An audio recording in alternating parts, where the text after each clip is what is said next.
অন্ধকার কবরে আলো জ্বালাবে যে আমল, যে সূরা। প্রিয় ভাই, আমি প্রথমে আমলের কথা বলবো। কোন আমল? নবীজি সাল্লাল্লাহু আলাইহি ওয়াসাল্লাম বলেছেন যে কবরের আযাব হলো সত্য। একবার এক ইহুদি মেয়ে এসে আয়েশা রাদিয়াল্লাহু তাআলা আনহার কাছে এলেন। সে কবরের আযাব প্রসঙ্গে আলোচনা করলো। বলল, আল্লাহ আপনাকে কবরের আযাব থেকে রক্ষা করুন। নবীজি সাল্লাল্লাহু আলাইহি সাল্লাম এলে আয়েশা রাদিয়াল্লাহু তাআলা আনহা তাকে কবরের আযাব সম্পর্কে জিজ্ঞেস করলেন। নবীজি সাল্লাল্লাহু আলাইহি সাল্লাম উত্তরে বললেন, হ্যাঁ, কবরের আযাব সত্য। তো কবরের আযাব থেকে পানাহ চাইবেন। আল্লাহুম্মা ইন্নী আউযুবিকা মিন আযাবিল কবরি, আল্লাহুম্মা ইন্নী আউযুবিকা মিন আযাবিল কবরি। মুসলিম শরীফ 2867 নম্বর হাদিস। এবং আরেকটি দোয়া রয়েছে, আল্লাহুম্মা ইন্নী আউযুবিকা মিন আযাবিল কবরি ওয়া আউযুবিকা মিন ফিতনাতিল মাসিহিদ দাজ্জাল ওয়া আউযুবিকা মিন ফিতনাতিল মাহিয়া ওয়া ফিতনাতিল মামাত, আল্লাহুম্মা ইন্নী আউযুবিকা মিনাল মাসামি ওয়াল মাগরাম। বুখারী শরীফ 1397 নম্বর হাদিস, 77 নম্বর, 1377 নম্বর হাদিস।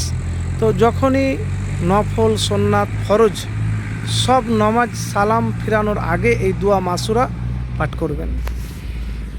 আর আমলের কথা বলেছি দুইটি আমল। একটি হলো গীবত। এই গীবত থেকে বাঁচবেন। গীবতের ধারে কাছে যাবেন না। চুগলি করা আর প্রসাবের ছিটা, পবিত্রতা আপনি সব সময় থাকবেন। ওই প্রসাবের ছিটা থেকে বাঁচবেন। কেন? কবরে আযাব বেশি হয় এই দুইটি কারণের জন্য। এক গীবত করার জন্য, আর এক কবরে আযাব হয় প্রসাবের ছিটা। তো প্রিয় ভাই, এই দুইটি জিনিস থেকে আপনি বাঁচবেন। এবারে আপনাকে যে বলবো, যে সূরার কথা বলবো, আমার কোনো বানানো আপনাকে কথা বলবো না, যে হয়তো বানিয়ে আপনাকে কথা বলে দিলাম।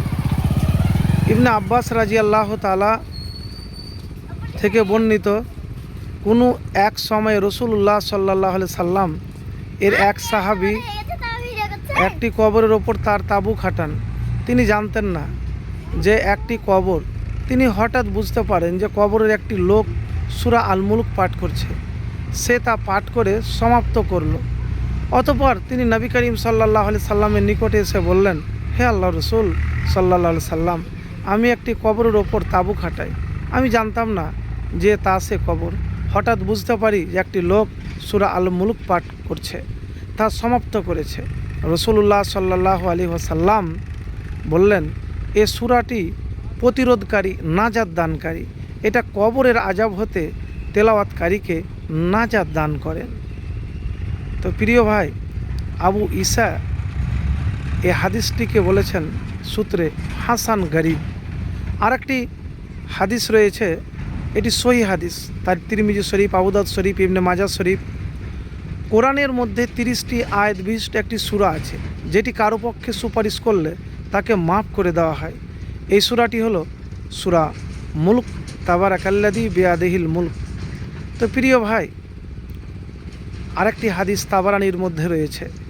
সে হাদিসটি হলো 3654 নম্বর।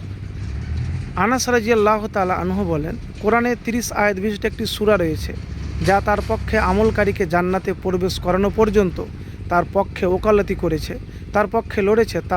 তা হলো সূরা তাবারাকাল্লাযী বিয়াদিহিল মুলক। তো মুলক সূরা আপনি 29 নম্বর সূরা প্রতিদিন পাঠ করবেন একবার করে। একবারে আমল করে দেখুন, ইনশাআল্লাহ দুনিয়া তো ফলাফল পাবেন, আখেরাত তো সহজেই সুপারিশ এই সূরা লাভ করবেন।